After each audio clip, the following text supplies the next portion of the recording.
Hey there! You're listening to Amplify Your Legacy. This podcast is packed with insights and strategies to turn your passion into something that endures for generations. So get comfortable, stay inspired, and let's jump into today's episode with your host, Sallana Brown. Welcome back to another episode of Amplify Your Legacy, where we're going to explore the stories, strategies, and mindset behind building a meaningful life and leaving a lasting impact. I'm your host, Sallana Brown, and today we have an extraordinary guest, Kimberly Haley-Coleman. Kimberly is the founder and executive director of Globe Aware, a nonprofit that mobilizes volunteers for short-term service projects in over 25 countries. She's led thousands of volunteers into communities around the world, helping them build everything from Adobe stoves in Peru to wheelchairs in Cambodia. But Kimberly's journey is remarkable, not just for, the impact that she's made globally, but for the massive career shift that she took, leaving a corporate fast-track job to dedicate her life to service. Today, we're going to go into her story and hear all about it, from her insights on ethical service and what a single week abroad can truly accomplish in the face of global inequity. So, Kimberly, I want to welcome you to the show. Thank you so much, Sallana, for having me. I'm really excited. Thank you we're grateful to have a platform. I'm so excited. I want to start from where you are right now. You've built an incredible nonprofit. You led thousands of volunteers worldwide and influenced, communities, real tangible ways. What's a typical day like for you? Okay, so my typical day is quite different from the work that we carry out, because our volunteers are doing these short-term service projects, these one-week service projects in one of 26, 27 countries where we work around the world. And so we are here in our headquarters offices, just enabling all the efforts for that, answering questions for our volunteers, making sure they have their medical and liability insurance, hiring, training, making sure that we have all of the materials that are required to, when are arrival dates, departure. So we have all sorts of pieces that we are doing here. The really exciting part is on the other end. So I really have to say the really impactful stuff we do is carried out so much by our volunteers and by our coordinators in the field who are leading the programs, right? And that's where, really the power of proximity, that real empathy that's forming when our volunteers are sharing work and meals and serving alongside our communities. That's really where the magic is. That's really amazing. Now I have to ask, what compelled you to leave your corporate fast-track job from your MBA and go into this type of work?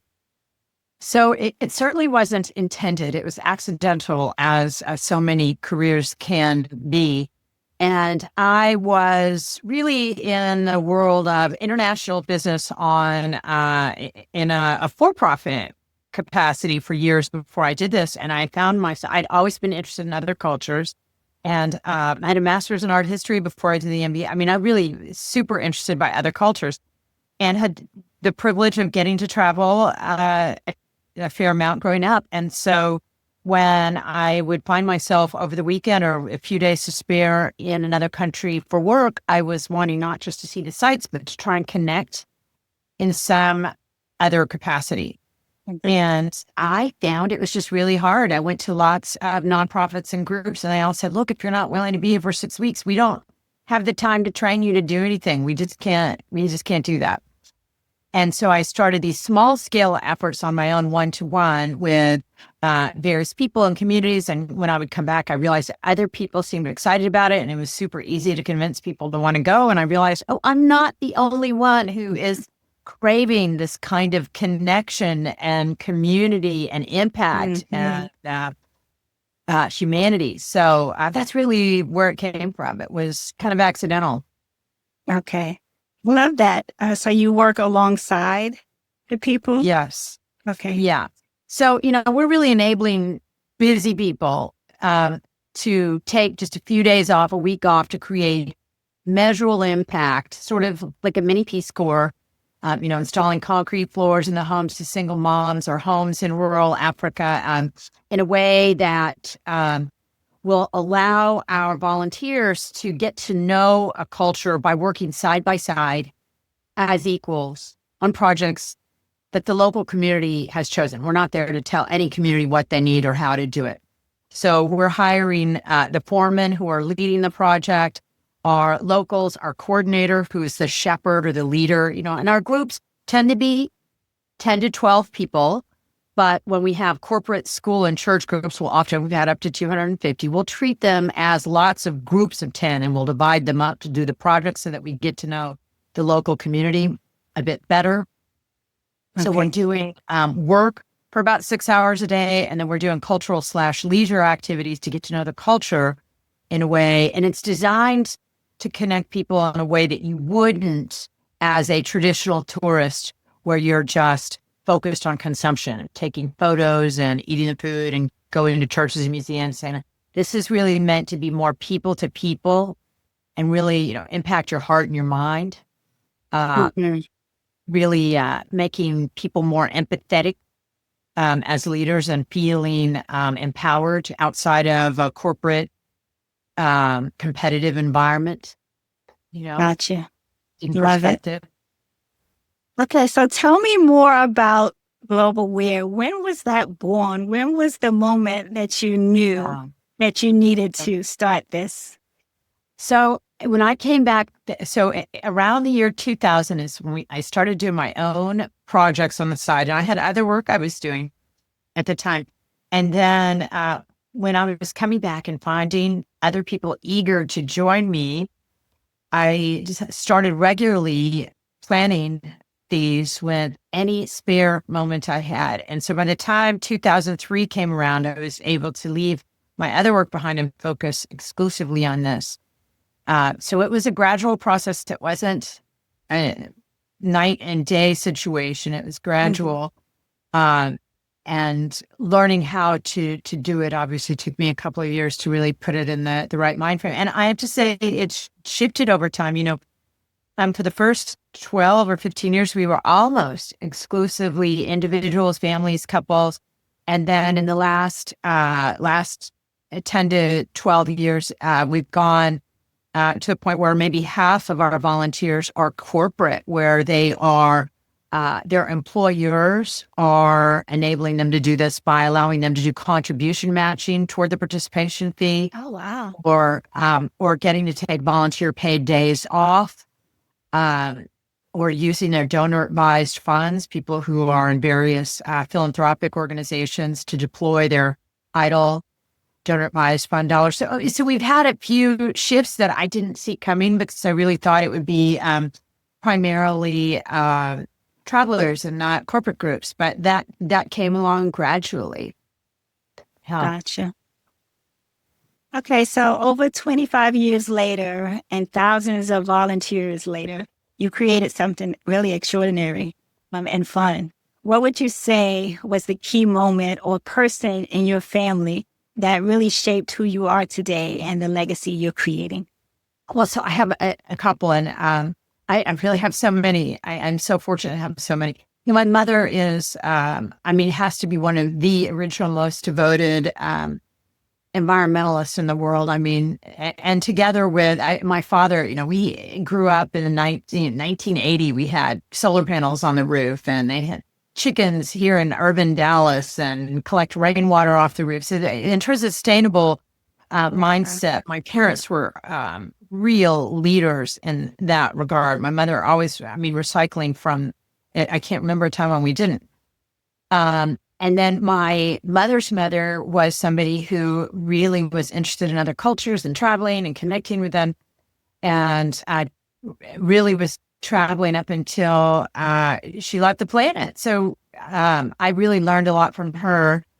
I really was lucky to have so many people. Even in art history, having professors that were able to really make me interested in other cultures and not just knowledgeable, but really loving, knowing, and connecting with them. So, boy, I feel like it's been an infinite lucky a series of people who have been leaders for me. That's amazing and very important as well. Yeah. Okay, Kimberly. One of the questions I love asking on this show is what actionable strategies or advice you can give someone who's listening who want to strengthen their personal or professional legacy through service. Yeah. So I think that, legacy isn't really defined at the end of your life. It's really built every time you connect with someone, right? Oh, yeah. If you're connecting, you're willing to serve to someone else's need.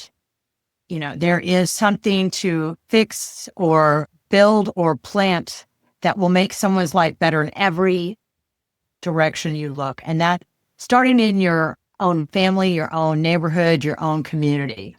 And I just think that means that the legacy building starts early. It starts now, giving, whether it's a few hours or a week or a project, that everyone has the ability to give that way and really enhance their own perspective at the same time that they are making the world a better place, and that the legacy comes from that entire journey. I love that. Oh, indeed. Absolutely. Okay, so let's have a little fun now.